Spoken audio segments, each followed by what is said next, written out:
Hello à tous, j'espère que vous allez tous bien. Alors on se retrouve dans une nouvelle vidéo avec une vidéo thématique sur 5 coups de cœur que j'ai lus ces dernières semaines.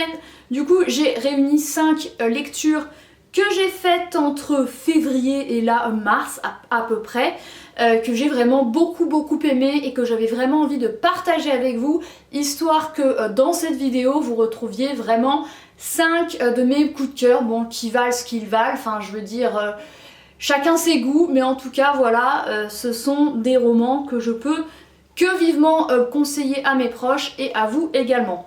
Donc en plus ça tombe très bien, ce sont que des livres de poche, donc à maximum 10 €, voilà, accessible. On a, faites voir, on a quasiment que de la littérature française, littérature japonaise et littérature italienne et 3 romans de littérature française. Alors on va commencer avec le premier, Âme brisée de Akira Mizubayashi. Chef-d'œuvre, sublime, splendide. Vraiment, je vais encenser ce roman jusqu'à ce que je meure. Lisez un passage de ce roman à mes funérailles, s'il vous plaît. Alors, Akira Mizubayashi, c'est le 3e roman que je lis de lui, après Suite inoubliable et La forêt de flammes et d'ombre. Et en fait, vraiment poussée par mes anciennes clientes qui me disaient « Il faut que vous lisiez Âme brisée », je l'ai acheté, je l'ai lu récemment et vraiment incroyable. Alors certes ce sont des thèmes qui reviennent par rapport à ces autres romans, si vous en avez lu avant comme ce que j'ai lu avant, bah, c'est un petit peu une redite, ça c'est certain, je ne le nie pas, mais c'est tellement bien écrit, l'histoire est tellement belle, la plume est tellement incroyable et se dire que cet homme quand même est japonais mais a écrit en français, et qu'il écrit mieux que la plupart des écrivains français, je trouve ça quand même complètement dingue. Alors oui, il est linguiste, il est, enfin quasiment parce qu'il est prof de français au Japon, il traduit également, donc il est très doué dans la linguistique, mais quand même, faut le faire, et Âme brisée, c'est sublime. C'est sur l'art, l'amour, la guerre, la transmission, le retour sur ses origines, c'est sublime. Voilà, Âme brisée, c'est juste, le premier mot qui me venait, c'était sublime. Le second roman que j'ai lu d'une traite un dimanche, c'est L'usure d'un monde de François-Henri Désérable, le seul roman que j'ai lu de l'auteur et sûrement pas le dernier. Un roman qui est inspiré de L'usage du monde de, et là je vais reprendre mes notes, de Nicolas Bouvier, un livre écrit il y a plus de 50 ans sur en fait une épopée, entre autres en Iran, mais pas que, d'un homme. Et du coup, l'auteur français s'est inspiré de cet ouvrage-là, a eu le début d'une fascination pour l'Iran, cet état très instable, vous n'êtes pas sans le savoir, et du coup il a décidé lui aussi de s'y rendre, sauf que l'Iran ça fait des années que ça craint, et en fait il y est allé fin 2022, il y est resté plus d'1 mois, et il raconte littéralement le choc culturel, le choc politique, la vie des Iraniens, les clichés qu'on peut en avoir et la vraie vie en Iran, comment ça se passe. Et c'est passionnant. Voilà, si vous aimez en savoir plus sur des pays et notamment des pays dont on ne connaît pas trop de choses parce qu'ils sont pas touristiques, c'est pas là où vont chaque année 10 millions de personnes, parce que politiquement si vous faites le moindre truc, genre prendre une photo qu'il ne faudrait pas prendre, vous pouvez vous retrouver dans une geôle de 1 mètre sur 1,5 mètre pendant 10 ans, parce que les droits de l'homme c'est pas trop un ami du mot Iran. Voilà, mais c'est très triste parce que franchement, l'auteur a parlé de certaines villes et de villages que je suis allée voir sur internet.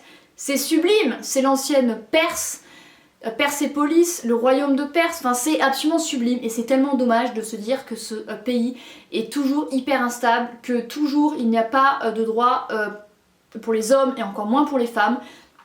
Et j'espère, on croise les doigts, on touche du bois, j'ai pas de bois, si là, tac, que dans, je sais pas moi, 5, 10, 15, 20 ans, on pourra y aller et que les gens vivront une vie pas trop mal. Donc voilà, si vous souhaitez en savoir plus sur l'Iran, ce bouquin qui est une mine d'or d'informations, mais également, ouais, qui casse un peu les clichés et qui est...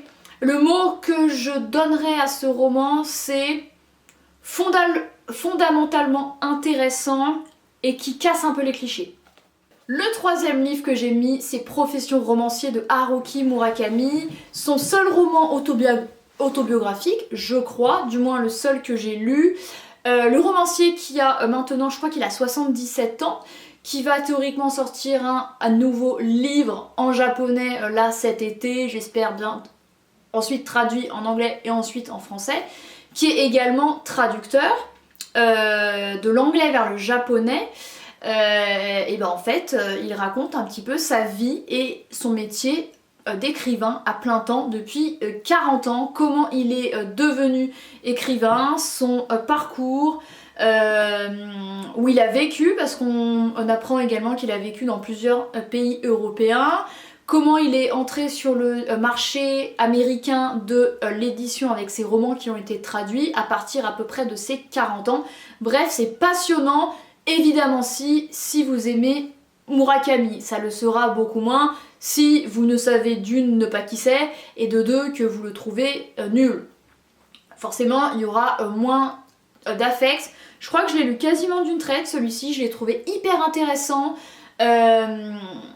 Vraiment, cet homme, c'est un esprit sain dans un corps sain, vraiment un petit peu le cliché du japonais, qui pour être en bonne santé psychologique, il faut qu'il soit en bonne forme physique.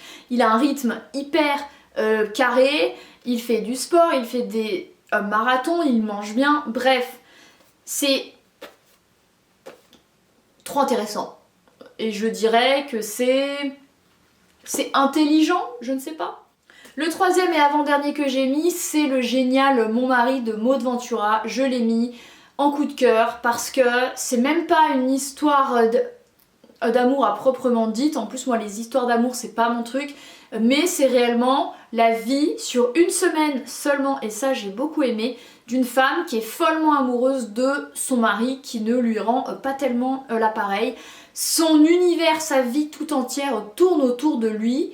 Pour autant, elle va faire un petit peu des actions où on se dit mais attends, elle aime vraiment son mari si elle fait ça? Je ne vous en dis pas plus. Mais c'est jouissif, c'est génial, c'est brillant, c'est hyper intéressant de plonger comme ça dans la tête d'une femme qui ne vibre que par une seule personne. Ah, il y a même ses propres enfants, elle s'en fout un peu. Vraiment, sa planète, son monde, sa lune, son soleil, son squelette, c'est son mari. Et je trouve ça absolument génial. Donc, je sais pas, c'est même pas une critique, c'est l'autrice qui apparemment dans une interview a dit qu'est-ce que ça ferait d'être une femme et d'être tellement follement amoureuse, obsédée par son mari, qu'est-ce que ça ferait? Et du coup elle a imaginé ce livre-là qui est, je trouve, absolument brillant et drôle. Et le dernier roman que j'ai mis, c'est Ce que nous confions au vent de Laura Imai Messina, littérature italienne mais l'autrice vit au Japon. Alors ce roman-ci très court, publié chez 10-18, éditeur que j'aime beaucoup, nous parle, en fait, l'autrice part de quelque chose qui existe vraiment, une espèce de cabine téléphonique située au nord de Tokyo, bien au nord, où vous pouvez en fait parler à vos morts, donc en fait vous décrochez et il n'y a personne au bout du fil, juste vous confiez vos sentiments, vous parlez à quelqu'un qui n'est plus là, donc c'est une jolie métaphore, c'est pour un petit peu accepter ce deuil, et on va suivre deux personnages qui ont chacun perdu un très proche dans l'ouragan qui a touché le Japon en 2011, et c'est pas un ouragan, c'est un tsunami, pardon, en 2011, et qui a fait des milliers de morts, et c'est vraiment une jolie façon de traiter le deuil, c'est la rencontre à l'autre, c'est un petit peu l'acceptation également. C'est beau, c'est pas non plus plein de bons sentiments un petit peu oui, mais c'est pas tout beau tout rose, il y a aussi des choses et des événements tristes, mais pour autant il y a quand même de l'espoir quoi, et vraiment c'est un très beau roman, et ce que j'ai bien aimé c'est que ça parte d'un élément réel, parce que cette cabine apparemment elle existe vraiment, l'autrice nous le dit à la fin, et elle dit également qu'elle ne donnera pas l'adresse, elle dit il y a le téléphone du vent n'est pas une destination touristique, ne le cherchez pas sur une carte. Bref, et du coup ça donne un petit peu du mystère. Voilà, écoutez, c'en est tout pour cette assez courte vidéo de 5 coups de cœur lecture que j'ai lus ces dernières semaines. Faudrait vraiment, carrément même, que je vous fasse plus souvent ce genre de vidéos, c'est sympa. Ça réunit en plus des livres que j'ai aimés, alors que dans mes vidéos livres lus, comme je vous parle de tous les livres que j'ai lus, je ne les ai pas tous adorés. Donc forcément, là, on fait un tri et on réunit que les meilleurs, du moins selon mon humble personne. Voilà, j'espère que ces romans vous auront donné envie, 5 sujets différents, rien à voir. Et c'est ça la beauté de la littérature. Merci beaucoup d'avoir regardé cette vidéo.